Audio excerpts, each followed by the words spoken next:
Hello everyone, this is Neha and welcome back to my channel. कैसे हैं आप सब? आई होप आप बहुत बढ़िया होंगे। स्वागत है आपका आपके अपने चैनल स्टडी परचम में।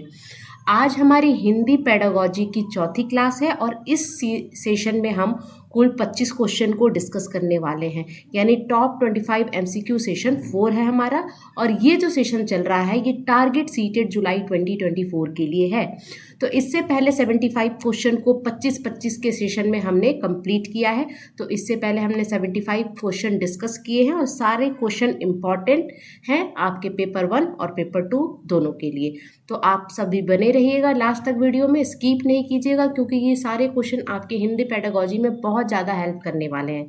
क्योंकि क्वेश्चन का पैटर्न इसी तरह का रहता है, इसी तरह के क्वेश्चन पूछे जा रहे हैं। आज तक मैंने जो भी सीटेट के पेपर देखे हैं प्रीवियस ईयर के, उसमें इसी तरह के क्वेश्चन पूछे जाते हैं। तो आपको इसी तरह के क्वेश्चन को प्रिपेयर करके जाना है। आपकी बहुत हद तक हिंदी पेडागोजी की जो प्रॉब्लम है वो सॉल्व होने वाली है।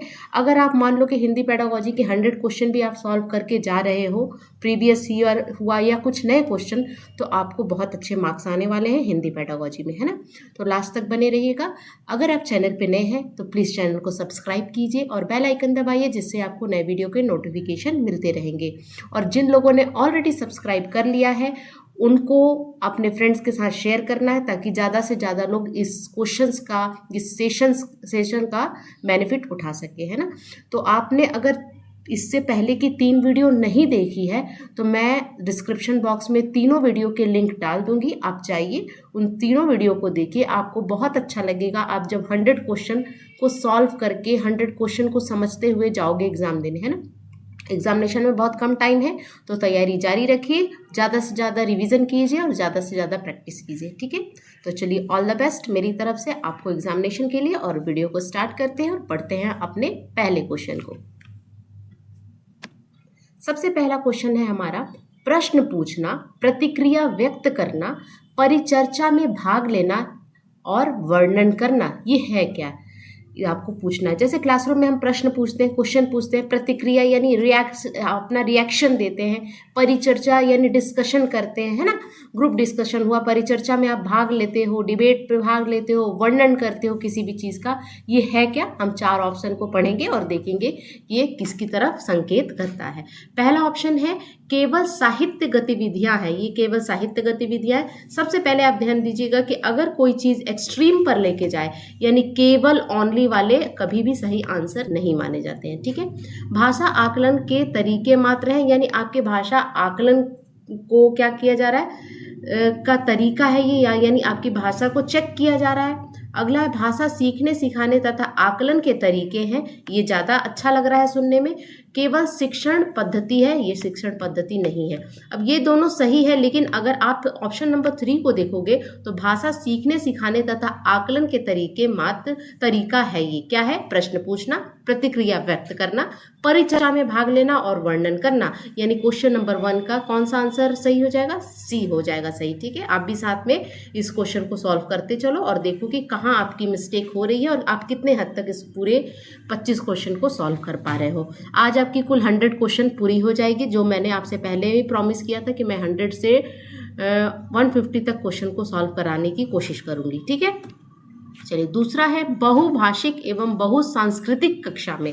बहुभाषिक यानी मल्टीलिंगुअल क्लासरूम है, और बहुसांस्कृतिक यानी मल्टीकल्चरल बच्चे आ रहे हैं, यानी अलग अलग कल्चर से, अलग अलग सोसाइटी के बच्चे आ रहे हैं। तो उस कक्षा में क्या होता है, ठीक है। पहला ऑप्शन है बच्चे की मातृभाषा का प्रयोग वर्जित होना चाहिए। वर्जित नहीं है, आपको मातृभाषा का प्रयोग करने की आपको क्या करना है, अवसर प्रदान करना है। तो ये वर्जित वाला जो है ये गलत हो गया, ठीक है।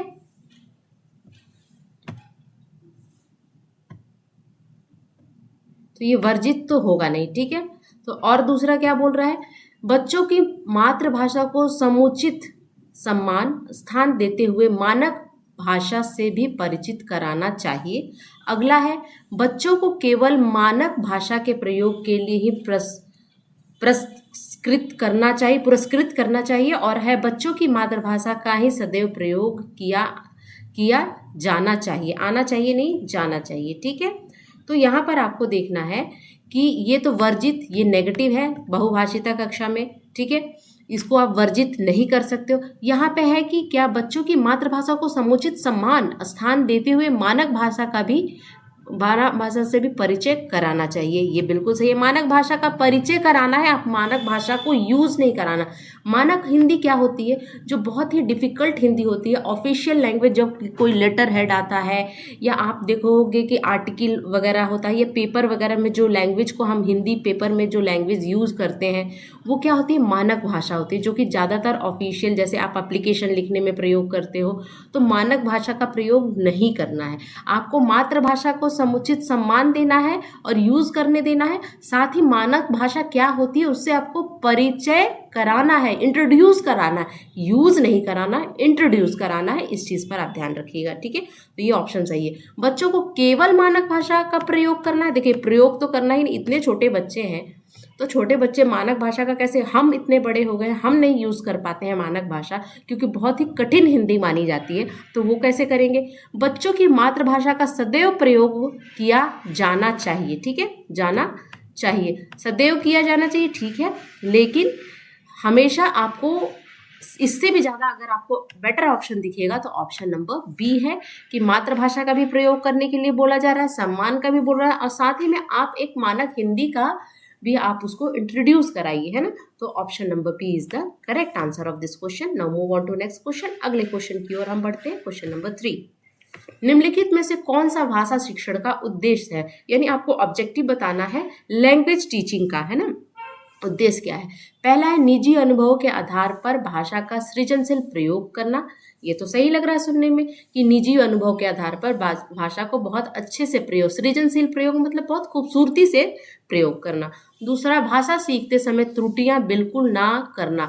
ऐसा नहीं है, देखिए गलतियां जो है वो सीखने सिखाने की, है ना, टीचिंग लर्निंग की क्या होती है, एक बहुत इंपॉर्टेंट पार्ट मानी जाती है। हम गलतियां करते हैं तो गलतियों से ही तो हम सीखते हैं, तो गलतियां होना क्या है, एक नेचुरल प्रोसेस है। तो आप इसको ये नहीं कि बिल्कुल नहीं होनी चाहिए, आप इस तरह से स्ट्रिक्ट डिसिप्लिन नहीं डाल सकते, ठीक है। भाषा की बारीकी और संदर्भ बोध को सही रूप में समझने की क्षमता को हतोत्साहित करना चाहिए, नहीं हतोत्साहित नहीं, आपको पोषित करना है। यहाँ पे अगर ये पोषित रहता तो ये ऑप्शन सही होता। भाषा के व्याकरण सीखने पर बल देना चाहिए, व्याकरण सीखने पे बिल्कुल बल नहीं देना चाहिए। बच्चे क्या है, संदर्भ में व्याकरण सीख जाते हैं और आपको ज़्यादा जोर, अब ये जो रटा रटाया जो व्याकरण है आप बल दे रहे हो, आप फोर्सली कर रहे हो, तो ये क्या रटा हुआ ज्ञान क्या होता है, बहुत दिनों तक नहीं चलता। तो यहाँ पे बेटर ऑप्शन कौन होगा, निजी अनुभव के आधार पर भाषा की सृजनशील प्रयोग करना, यानी option number A, question number 3 का, ठीक है। अगले क्वेश्चन की ओर बढ़ते हैं।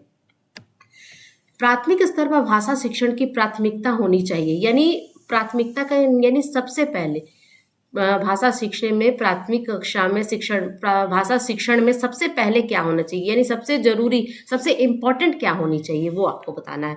कविता और कहानियों द्वारा केवल श्रवण कौशल का विकास करना। श्रवण कौशल क्या होता है, सुनने के कौशल, तो केवल आप सुनने के कौशल विकास नहीं कर सकते, आपको क्या करना है, सारे कौशलों को प्रॉपर ध्यान देना और सबको एक साथ सीखना है। जैसे आपको सुनना, बोलना, पढ़ना, लिखना, ये 4 कौशल होते हैं जिसको हम इंग्लिश में LSRW, लिसनिंग, है ना, listening, speaking, reading and writing के नाम से जानते हैं, ठीक है। बच्चों की रचनात्मकता और मौलिकता को पोषित करना, बिल्कुल सही है। रचनात्मकता यानी बच्चे की क्रिएटिविटी और मौलिकता को पोषित करना, ये बहुत अच्छा है कि प्राथमिक स्तर पर भाषा शिक्षण की प्राथमिकता होनी चाहिए। बच्चों की चित्रांकन क्षमता का विकास करना, यानी बच्चे किस तरह से चित्र को बना रहे हैं, समझ रहे हैं, उसका विकास करना। केवल बोलकर पढ़ने की क्षमता का विकास करना है, फिर से यहाँ पे नेगेटिव वर्ड आ गया, तो केवल बोलकर पढ़ने की क्षमता का विकास नहीं करना है, केवल चित्रांकन का क्षमता का विकास नहीं करना, आपको बच्चों में क्रिएटिविटी को डेवलप करना है, मौलिकता को डेवलप करना है, पोषित करना है, और यही आपका ऑप्शन सही हो जाएगा, यानी क्वेश्चन नंबर 4 का ऑप्शन नंबर बी होगा। बच्चों की रचनात्मकता और मौलिकता को पोषित करना है। Now move on to next question. अगले क्वेश्चन की ओर हम पढ़ेंगे। क्वेश्चन नंबर 5, पढ़ने का आरंभ, यानी पढ़ने की शुरुआत आपको कैसे करनी है। कहानी से होना चाहिए, कविताओं से होना चाहिए, अर्थपूर्ण सामग्री से होनी चाहिए, या वर्णमाला से होनी चाहिए। देखिए पढ़ने का जो प्रारंभ होना चाहिए ना, जो भी आप पढ़ रहे हैं उसका अर्थ निकलना चाहिए, मीनिंगफुल रीडिंग होनी चाहिए, है ना। मीनिंगफुल रीडिंग रहेंगी जिससे क्या होगा कि आप क्या पढ़ रहे हो, उस आपके पढ़ने के पीछे पर्पस क्या है, फीलिंग क्या है आपकी, वो उभर के आती है। यानी पढ़ने का प्रारंभ अर्थपूर्ण सामग्री से होनी चाहिए, ठीक है ना। ऑप्शन नंबर 3 सी। चलिए नेक्स्ट क्वेश्चन नंबर 5 हम देखेंगे। भाषा के बारे में कौन सा कथन उचित है, यानी कौन सा कथन सही है या उचित है। भाषा का नियमबद्ध व्यवस्था, भाषा व्याकरण का अनुसरण करना, भाषा और बोली में कभी कोई भी संबंध नहीं होता और भाषा अनिर्वार्य लिखित होती है, ठीक है। तो इसमें से आपको बताना है कि कौन सा सही है। तो यहाँ पे सबसे बेटर ऑप्शन क्या लग रहा है, भाषा का एक नियमबद्ध व्यवस्था होना चाहिए। नियमबद्ध व्यवस्था का मतलब है कि आपको पता होना चाहिए कि आपको किस तरह से भाषा का प्रयोग करना है। अगर आप एक सेंटेंस लिखते हो, एक वाक्य लिखते हो और दूसरा वाक्य शुरू करते हो, तो दोनों में कोहेशन होना चाहिए। कोहेशन का मतलब ये दोनों वाक्य एक दूसरे को मतलब एक दूसरे पर डिपेंडेंट होना चाहिए कि हाँ भाई इस वाक्य के बाद यही वाक्य शुरू होगा। यानी सेंटेंस ये नहीं कि आप पहले सेंटेंस में कुछ आप पाकिस्तान की बात कर रहे हो, दूसरे सेंटेंस में आप अमेरिका की बात कर रहे हो, ऐसा नहीं। अगर आप पाकिस्तान की बात कर रहे हो तो आपका दूसरा सेंटेंस भी उसी से रिलेटेड होना चाहिए, यानी कनेक्टेड होना चाहिए, है ना। ये नियमबद्ध में आता है। दूसरा नियमबद्ध में क्या आएगा कि आप जब नियम होता है तो आपको पता होना चाहिए कि प्रॉपर पोजीशन, यानी आपको संज्ञा कहाँ लगेगी, सर्वनाम का प्रयोग कहाँ होगा, कहाँ विशेषण लग रहा है, किस तरह से वो हम किस तरह से किसको पहले यूज करेंगे, इन सब चीज़ों का भी नियमबद्ध व्यवस्था होनी चाहिए। यही कथन आपको सही है। अब यहाँ पे बोला जा रहा है कि भाषा और बोली में कभी भी कोई संबंध नहीं होता, ऐसा कुछ नहीं है। भाषा कैसे डेवलप हुई है, बोली से ही तो भाषा डेवलप हुई है। यहाँ पे बोली नहीं होता, बोली होता है, ठीक है। टाइपिंग मिस्टेक है। बोली क्या होती है, बोली जब बहुत बड़े स्तर पर बोली जाती है तो वो भाषा का रूप ले लेती है, ये आप याद रखिएगा। छोटे छोटे जगह पे छोटे छोटे जगह पे हम बोली होती है ना। जब वो बोली बहुत ज़्यादा स्तर पे बढ़ जाती है तो वो भाषा का रूप ले लेती है। तो ऐसा कहना कि उन दोनों में संबंध नहीं होता, ये गलत है। यानी से क्वेश्चन नंबर 6 का ऑप्शन नंबर ए यहाँ पे करेक्ट हो जाएगा। Now move on to next question. अगले क्वेश्चन की ओर हम पढ़ते हैं। क्वेश्चन नंबर 7 देखेंगे। प्राथमिक कक्षाओं में रोल प्ले यानी भूमिका निर्वाह का उद्देश्य होना चाहिए। रोल प्ले क्या होता है, जैसे क्या होता है कि इन्वायरमेंटल डे हम सेलिब्रेट कर रहे हैं ना, तो एक आदमी जो है लकड़ी काटने वाला बन गया, एक आदमी पेड़ बन गया, है ना। और हम क्या कर रहे हैं, बच्चों को अवेयरनेस करा रहे हैं, बच्चों को ये बता रहे हैं कि हमें पेड़ नहीं काटना चाहिए। तो क्लासरूम में हमने एक रोल प्ले का एक्ट करवा दिया, किसी बच्चे को पेड़ बना दिया, किसी बच्चे को लकड़ी काटने वाला बना दिया, और वो बच्चे उसी तरह, अब पेड़ बोल रहा है, एक बच्चा जो पेड़ बना वो बोल रहा है कि मुझे मत काटो, मेरे से आपके बहुत फायदे हैं। तो ये क्या होता है, रोल प्ले होता है। तो उसका उद्देश्य क्या होता है आपको यहाँ पे बताना है। ऑप्शन नंबर ए देखेंगे। एक पद्धति के रूप में इसका प्रयोग करना। दूसरा, विभिन्न संदर्भों में भाषा प्रयोग के अवसर प्रदान करना। बच्चों को अनुशासित रखना, बच्चों को अभिनय सिखाना। देखिए, रोल प्ले का मतलब ये नहीं है कि बच्चों को आप एक्टिंग सिखा रहे हो। एक्टिंग सिखाना होता है तो बहुत बाद में जाके बच्चे एक्टिंग स्कूल का क्या करते हैं, एक्टिंग स्कूल ज्वाइन करते हैं। मेन पर्पस क्या है कि विभिन्न संदर्भों में भाषा प्रयोग के अवसर प्रदान करना। आपको अलग अलग संदर्भ में, अलग अलग कॉन्टेक्स्ट में आपको लैंग्वेज का प्रयोग करने आना चाहिए। आपको कहाँ किस तरह से आप भाषा का प्रयोग करोगे, किस तरह से आपकी भाषा में उतार चढ़ाव आना चाहिए, ये होता है रोल प्ले का मेन उद्देश्य। एक पद्धति के रूप में इसका उपयोग करना चाहिए, ये भी नहीं होगा। अनुशासित करने के लिए आप इस तरह का रोल प्ले नहीं करते हो, ठीक है, यानी डिसिप्लिन डालने के लिए नहीं करते हो। यानी यहाँ पे ऑप्शन नंबर बी करेक्ट हो जाएगा। भाषा हमारे परिवेश में बिखरी मिलती है, यह कथन किस पर लागू होता है, यानी भाषा लागू नहीं होता है, ठीक है। नहीं पे ध्यान दीजिएगा। देखिए, मैंने जल्दी से क्वेश्चन पढ़ा तो मैंने नहीं को छोड़ दिया, और यही आपको नहीं करना है एग्जामिनेशन में। बहुत कूल होके आपको एग्जाम देना है ना। और अगर आपकी हिंदी अच्छी है इंग्लिश से, मैं आपको बता रही हूँ मोस्टली बच्चों की हिंदी अच्छी ही होगी, तो आप हिंदी को पहले करना है ना, इंग्लिश से पहले आप हिंदी को करना, ताकि आप ना जो 30 मार्क्स है उसको करके आप अपने आप को एक सेफ जोन में रखना है ना। तो आपको हिंदी पहले करना है, तो अच्छे से पढ़िएगा, है ना। देखिए, जब स्टार्टिंग एग्ज़ाम पहला आधा घंटा किसी भी बच्चे का एग्ज़ाम अगर अच्छा निकल जाता है ना, तो मानिए कि 90% उसका एग्ज़ाम अच्छा जाने वाला है। इसलिए पहले आधे घंटे में मैं आपको बता दूं, आप उसी पोर्शन को टच करना जो कि आपका सबसे अच्छा है, क्योंकि पहला आधा घंटा बहुत ज़्यादा मायने रखता है किसी भी एग्ज़ाम में। तो अगर आपका पहला आधा घंटा अच्छा चला गया ना, तो आपका सारा, अगर पहला आधा घंटा गड़बड़ हो गया, आपका दिमाग डिस्टर्ब हुआ, तो फिर आपका पूरा एग्ज़ाम खराब जाने वाला है। इसीलिए उसी पोर्शन को टच कीजिएगा जो आपका बहुत अच्छा है, चाहे वो सीडीपी हो, चाहे वो ईवीएस हो, चाहे वो हिंदी, इंग्लिश, मैथ, है ना। और मोस्टली मैं आपको सजेस्ट करूँगी कि आपको मैथ्स को सबसे लास्ट में करना है, क्योंकि बहुत सारे बच्चों की मैथ्स बहुत अच्छी नहीं होती है, यानी मैथ्स। और दूसरा रीज़न ये है कि मैथ कैलकुलेटिव होती है, कैलकुलेशन करने पर भी आपका आंसर नहीं आया तो वहाँ पर माइंड डिस्टर्ब होता है।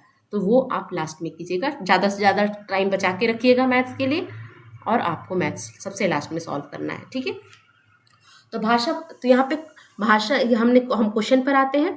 हाँ, भाषा हमारे परिवेश में बिखरी है, यानी हमारे जो परिवेश, हमारे वातावरण, हमारे आसपास है ना, में भरी है। यह कथन किस पर लागू नहीं होता। तो परिवेश में क्या होता है, हम अखबारों के थ्रू भाषा को पढ़ते हैं, विज्ञापन में पढ़ते हैं, साइन बोर्ड में हम भाषा का प्रयोग देखते हैं। भाषा प्रयोगशाला इसमें नहीं आएगा, और यही आपका करेक्ट ऑप्शन होगा, जो कि यहाँ पे पूछा था नहीं, ठीक है। चलिए अगला क्वेश्चन देखेंगे, क्वेश्चन नंबर 9। कक्षा में कुछ बच्चे लिखते समय वर्तनी संबंधी त्रुटि करते हैं, एक भाषा शिक्षक के रूप में आप क्या करोगे। देखो ये क्वेश्चन मैंने पहले भी पढ़ाया है, लेकिन वो जब पढ़ाया था ना तो वहाँ पे ऑप्शन अलग थे, और यहाँ पे चारों ऑप्शन अलग होते हैं। तो ऐसा हो सकता है कि वो आप क्वेश्चन पढ़े रहो, लेकिन आपको ऑप्शन अलग मिल सकते हैं, तो आपको ऑप्शन के अकॉर्डिंग क्वेश्चन को बनाना है, ठीक है। तो क्या है, भाषा लिखते समय वर्तनी की त्रुटियां करते हैं, वर्तनी की त्रुटियां यानी स्पेलिंग मिस्टेक कर रहे हैं बच्चे, तो आप क्या करोगे। आप भाषा के शिक्षक हो, आप क्या करोगे, उन्हें सख्त निर्देश देंगे कि वो आगे से गलतियां ना करें। आप क्या इस तरह से बिहेव करोगे बच्चों के साथ, इस तरह का बिहेवियर अलाउ नहीं होता। उनकी त्रुटियों पर बिल्कुल ध्यान नहीं दोगे, ये भी नहीं, आप बच्चों को इग्नोर भी नहीं कर सकते हो, ठीक है। उनके शब्दों को 20-20 बार लिखने के लिए कहोगे, कहोगे कि जो आपने गलती की ना इसको 20-20 बार लिखो, ये भी नहीं करना है आपको। शब्दों को सही रूप में लिखते हुए बच्चों को दोनों तरह के शब्दों का अवलोकन करने के अंतर पहचानने का अवसर देंगे, यानी बच्चे ने एक वर्तनी गलत लिखी और आप शुद्ध वर्तनी बताओगे, और दोनों में पूछोगे कि what is the difference between these two, यानी आपको बताना पड़ेगा कि क्यों गलत है, क्यों ये वर्तनी आपकी गलत हुई है ना, और किस तरह से हम वर्तनी को शुद्ध लिखेंगे उच्चारण के अकॉर्डिंग, वो आप बताओगे, यानी ऑप्शन नंबर डी यहाँ पे करेक्ट हो जाएगा। अगले क्वेश्चन की ओर बढ़ते हैं, क्वेश्चन नंबर 10। भाषा की कक्षा में एक शिक्षक बच्चों से क्या अपेक्षा रखता है। क्या अपेक्षा और उपेक्षा, ये दोनों शब्द आते हैं। उपेक्षा यानी नेगेटिव वर्ड, और अपेक्षा क्या होती है, पॉजिटिव वर्ड। अपेक्षा यानी उम्मीद, अपेक्षा मतलब क्या होती है, उम्मीद, आशा। यानी भाषा की कक्षा में एक शिक्षक बच्चों से क्या उम्मीद रखता है, क्या आशा रखता है। पहला है संस्कृति निष्ठ भाषाओं में ही जवाब देना, यानी बहुत डिफिकल्ट भाषा में जवाब देना, यानी ज़्यादा से ज़्यादा तत्सम शब्दों का प्रयोग करते हुए जवाब देना, ठीक है। दूसरा है बच्चों अपनी मातृभाषा का बिल्कुल भी प्रयोग ना करें, ये तो गलत हो गया। तो आपको तो एनसीएफ भी बोलता है कि आप अपनी बच्चों को आप क्लास 5 तक नहीं रोक सकते हो मातृभाषा का प्रयोग करने से, आपको मातृभाषा को बढ़ावा देना है। बच्चे सवालों में बंधे बंधाए जवाब ना दे, बच्चों सवालों के बंधे बंधाए जवाब दे, यानी यहाँ पर तो रिस्ट्रिक्शन हो गई कि बच्चे बंधे बनाए मतलब एक लिमिटेड आंसर दे, नहीं, आपको क्या करना है, आपको डाइवर्जेंट थिंकिंग पर फोकस करना है। इसीलिए बच्चे सवालों के बंधे बंधाए जवाब ना दे, बच्चे खुल के जवाब दे, अलग अलग तरीके से जवाब दे, यही आशा रहती है, यही अपेक्षा रहती है एक शिक्षक की अपने बच्चों से, ठीक है। क्वेश्चन नंबर 10 का ऑप्शन नंबर सी करेक्ट हो जाएगा। नेक्स्ट देखेंगे, भाषा स्वयं में, भाषा क्या है, अपने आप में एक नियमबद्ध व्यवस्था है, एक जटिल चुनौती है, एक विषय मात्रा है, या संप्रेषण का एकमात्र साधन है।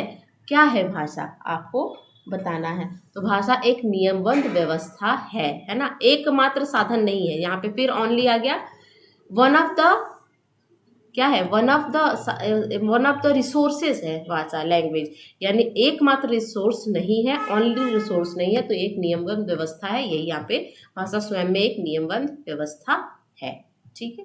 क्वेश्चन नंबर 12 देखेंगे, भाषा का प्रयोग कैसे करना है।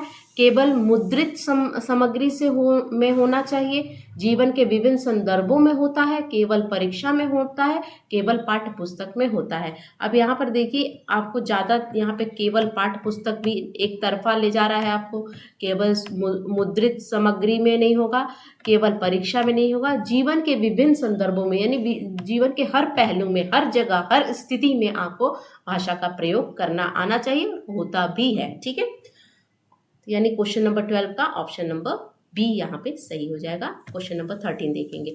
बच्चे अपने परिवेश से ही स्वयं भाषा अर्जित करते हैं। अर्जित भाषा अर्जन का मतलब लैंग्वेज एक्विजिशन की बात हो रही है यहाँ पे।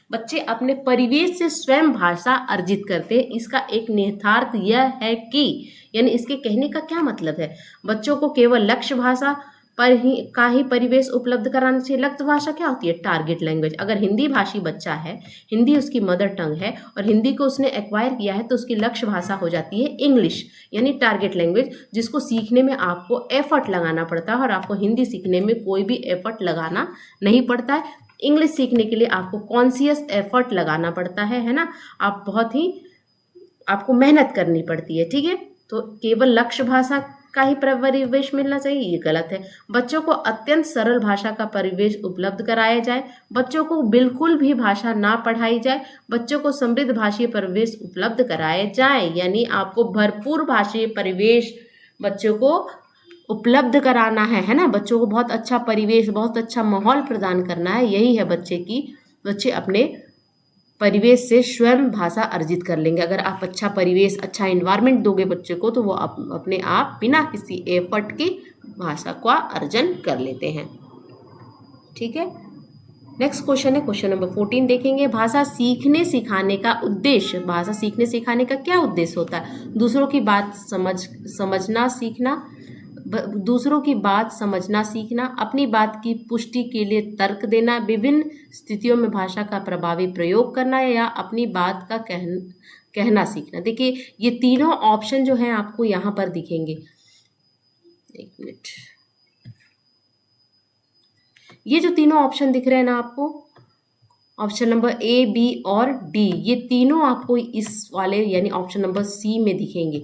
अगर ये आप तीनों को जोड़ लोगे ना, तो सिंपली ये एक ऑप्शन बता रहा है कि आपको भाषा सीखने सिखाने का उद्देश्य विभिन्न स्थितियों में भाषा का प्रभावी प्रयोग करना, यानी ऑप्शन नंबर सी यहाँ पे सबसे अच्छा माना जाएगा। नेक्स्ट क्वेश्चन देखेंगे, क्वेश्चन नंबर 15। भाषा अर्जन में महत्वपूर्ण है, यानी भाषा अर्जन में लैंग्वेज एक्विजिशन में क्या सबसे इम्पोर्टेंट है? भाषा का शिक्षण, भाषा के विभिन्न रूपों का प्रयोग, भाषा का व्याकरण, या भाषा पाठ्य पुस्तक। यानी यहाँ पे सबसे इम्पोर्टेंट है ऑप्शन नंबर बी, भाषा का विभिन्न रूपों में प्रयोग। ठीक है, नेक्स्ट देखेंगे क्वेश्चन नंबर 16। बच्चों की भाषीय संबंधित क्रमिक प्रगति का लेखा जोखा रखा जाता है। क्रमिक प्रगति का लेखा जोखा कहाँ रखा जाता है? सिंपली आप ध्यान में रखिएगा, पोर्टफोलियो में, है ना। यानी बच्चे क्रमिक प्रगति मतलब बच्चे कैसे सीक्वेंस में किस तरह सीख रहे हैं, क्या गलतियां कर रहे हैं, क्या कैरिकुलर एक्टिविटी में उन्होंने क्या की, को कैरिकुलर एक्टिविटी में क्या की, स्पोर्ट्स में कैसा कर रहे हैं, म्यूजिक में कैसा कर रहे हैं, एकेडमिक में कैसा कर रहे हैं, उन सब चीज़ों की क्रमिक प्रगति यानी प्रगति मतलब क्यों में पहले कैसा हुआ, उसमें फिर क्या डेवलपमेंट हुआ, उनकी परफॉर्मेंस एक तरह से किस तरह का उतार चढ़ाव है, वो सब कहाँ रहता है? पोर्टफोलियो में रहता है, याद रखिएगा। क्वेश्चन नंबर 17 देखेंगे।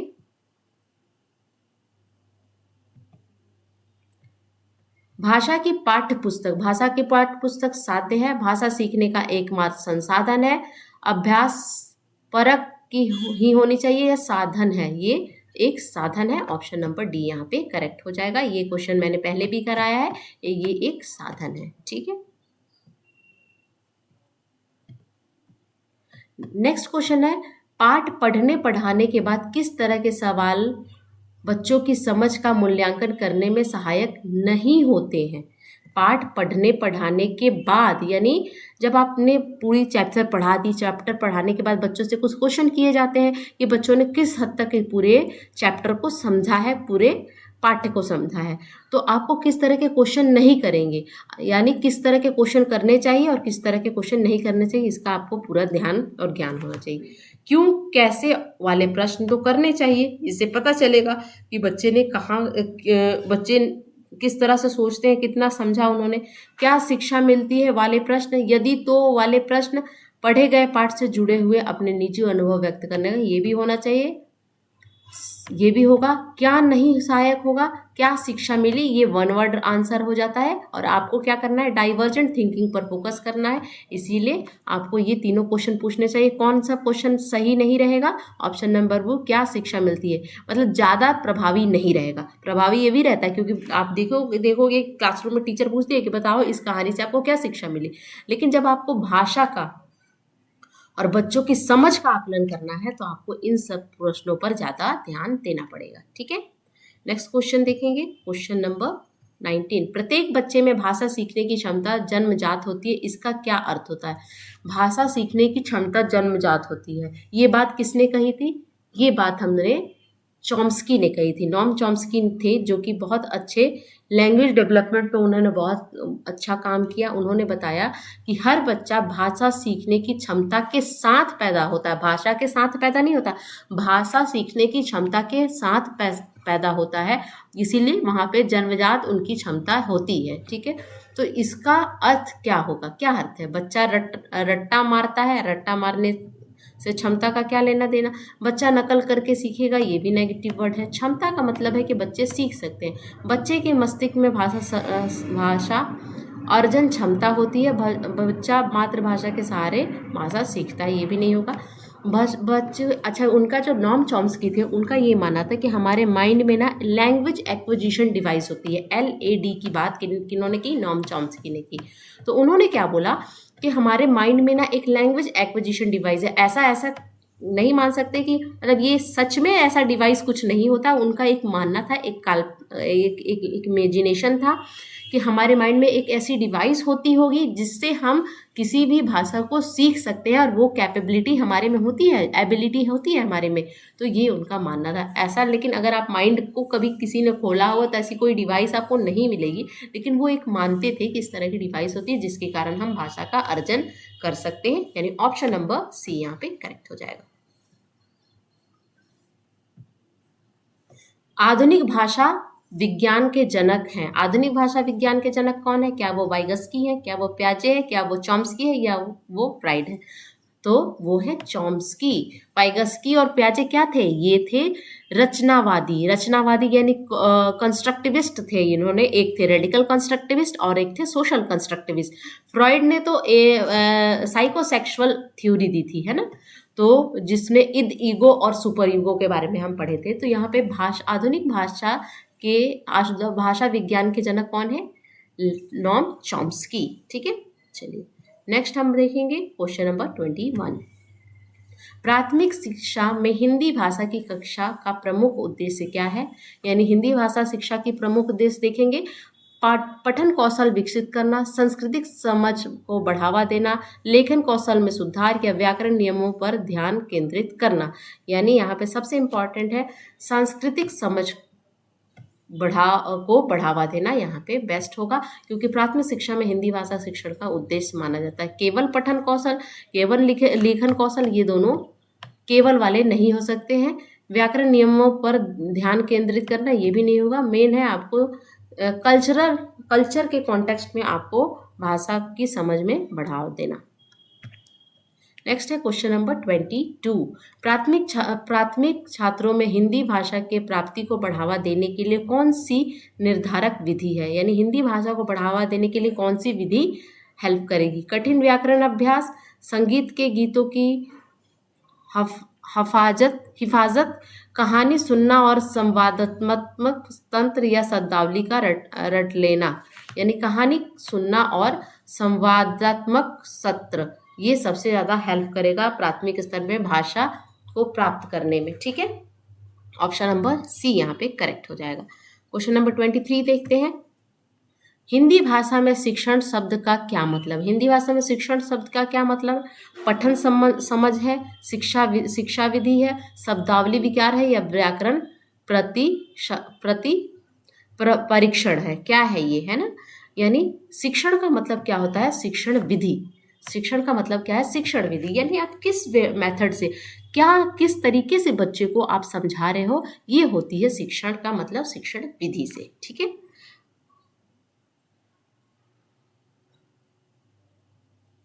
नेक्स्ट होगा, पठन समझ भी हो सकता है कि आप जो पढ़ा रहे हो वो बच्चे को किस हद तक समझ में आया, ये भी हो सकता है कई हद तक, लेकिन आपको शिक्षण विधि आपको यहाँ पे ज़्यादा सही लगेगा। शिक्षण कैसे करते हैं हम, शिक्षण विधि का प्रयोग करते हैं तभी तो हम शिक्षण करते हैं।